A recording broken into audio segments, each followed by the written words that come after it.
Hi, Stephen. You are one of the most famous neurodivergent persons in the world. Could you please share with us your life's journey so far and how you enjoy your success in life? Well, certainly, I'll be glad to share my life's journey and success. So, taking it from the beginning, things were pretty typical for me until about 18 months when I was struck with what I call the regressive autism bomb. And like what happens for about 30% of us on the autism spectrum, I lost functional communication, had meltdowns, withdrew from the environment, and in brief, became a very autistic little kid. There was so little known about autism in those days that it took my parents a full year to find a place for diagnosis. And then finally, when they did, the doctors said that they had never seen such a sick child and they recommended institutionalization.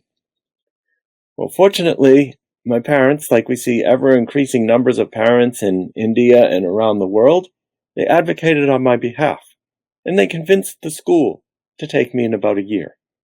And it was during that year my parents implemented what we would today refer to as an intensive home-based early intervention program.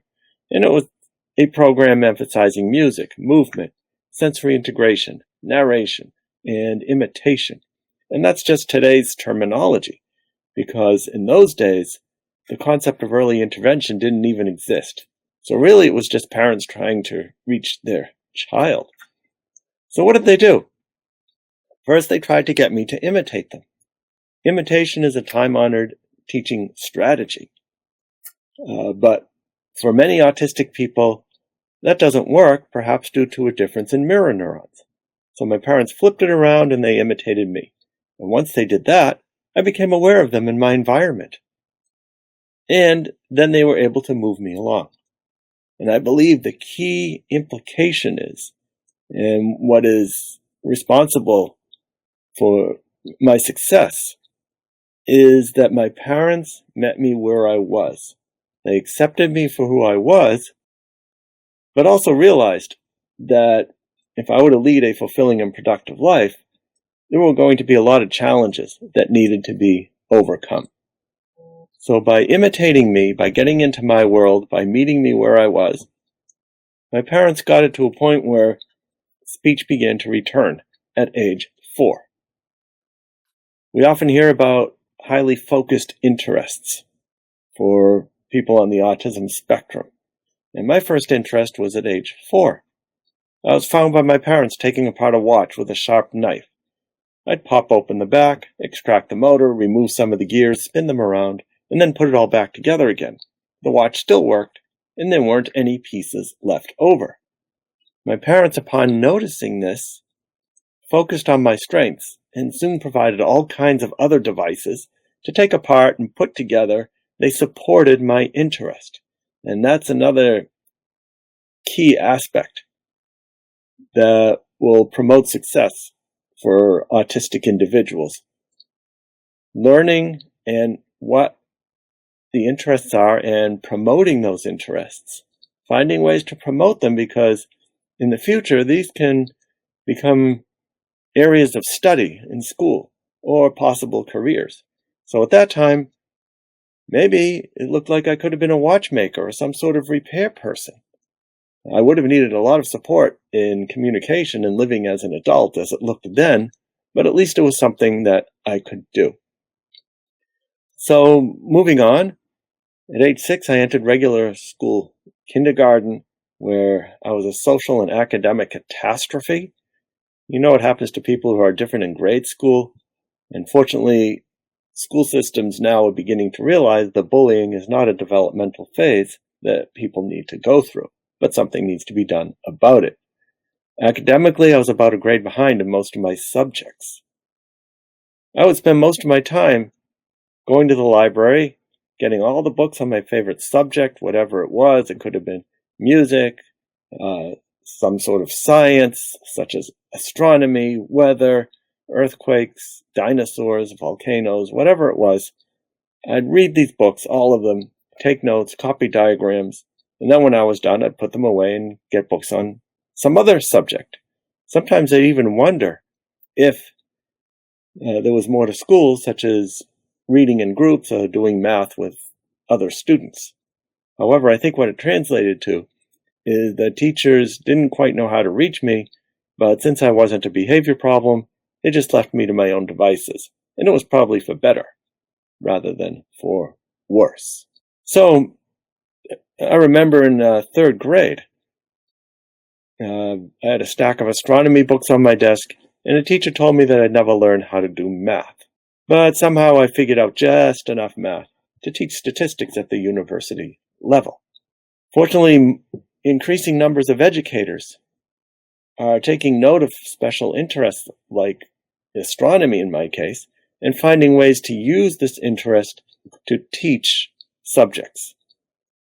So more success would be had if educators would seek to learn where an autistic person's strengths and interests are, and finding ways to use those strengths and interests to teach subjects. There's plenty of mathematics involved in astronomy, and you could even work in history, social studies, and various other subjects, with astronomy being the key.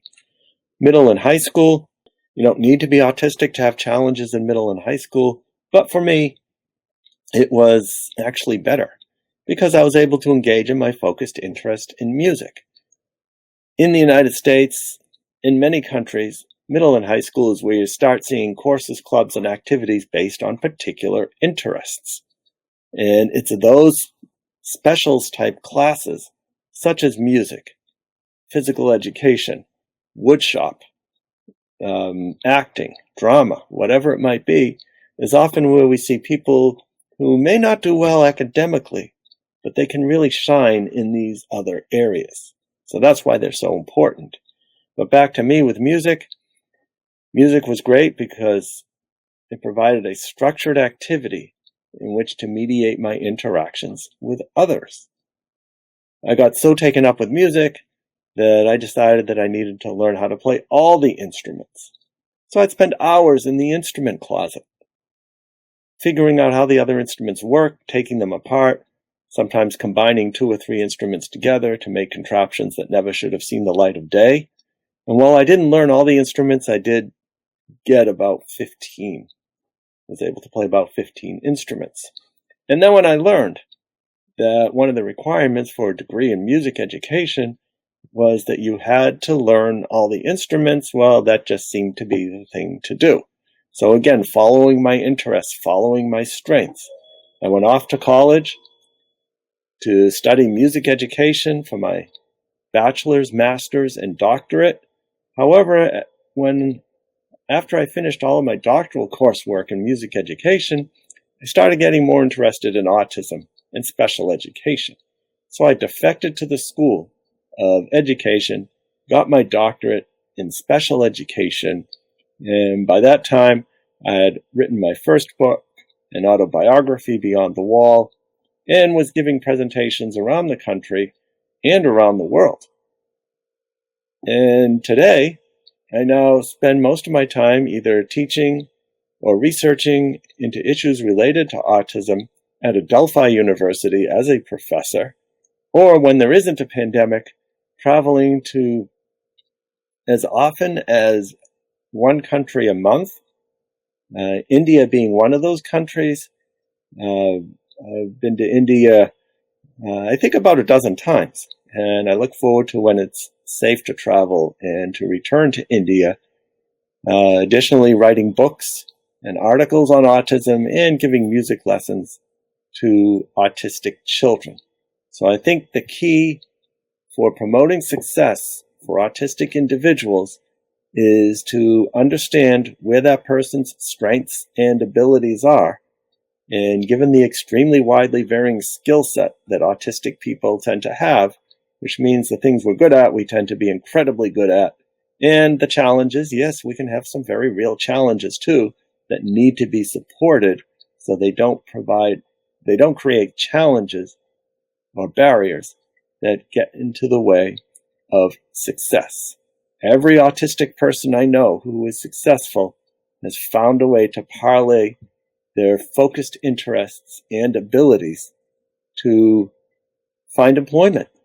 And probably the most well-known example is Temple Grandin, whose interest in humane cattle processing has made her even more famous and known in the cattle processing industry than she is in the autism world. Thank you. Thank you very much, Stephen. Thanks a lot for the inputs.